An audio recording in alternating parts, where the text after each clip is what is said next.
शिरोळ नगरपालिकेतील कैलासवासी दिनकरराव यादव सभागृहात नगराध्यक्ष योगिता कांबळे यांच्या अध्यक्षतेखाली सभा झाली। या सभेत सुरुवातीला मागील विषयाच्या वाचनासह विषयपत्रिकेवरील विषयांचं मुख्याधिकारी निशिकांत प्रचंडराव यांनी वाचन केलं। त्यानंतर प्रत्येक विषयाची सविस्तर माहिती उपनगराध्यक्ष पृथ्वीराज यादव यांनी सभेपुढे मांडली। या सभेत पंचगंगा, कृष्णा नद्या दूषित करणाऱ्या घटकांवर कारवाई करण्यासाठी प्रदूषण नियंत्रण मंडळाबरोबर पत्रव्यवहार करणं, भटक्या कुत्र्यांचं निर्बीजीकरण करून त्यांना लस देणं, दिव्यांग व्यक्तींना 5% निधी देणं आणि मयत सार्वजनिक कार्यक्रमासाठी पाण्याचे टँकर मोफत देणं असे महत्त्वपूर्ण ठराव मंजूर करण्यात आले।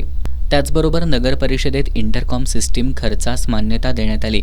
आरोग्य, पाणीपुरवठा विभागातील कर्मचारी आणि शिपायांना गणवेश देणं, बायोमेट्रिक मशीन बसवणं, महिला बालकल्याणकडील सर्व कार्यक्रमांना प्रशासकीय आर्थिक मंजुरी देणं, पालिकेच्या जुन्या नोंदी स्कॅन करून ई-रेकॉर्ड तयार करणं, तसंच आर्थिक व्यवहारांची तपासणी करण्यासाठी चार्टर्ड अकाउंटंट नेमणं आदी विषयांवर सकारात्मक चर्चा होऊन ठराव मंजूर करण्यात आले।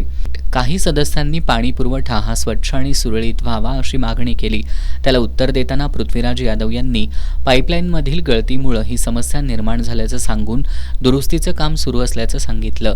नगराध्यक्षा योगिता कांबळे, नगरसेवक विजय आर्गे, सचिन शिंदे, ओंकार गावडे, नगरसेविका श्वेता जाधव आदींनी या चर्चेत सहभाग घेतला होता।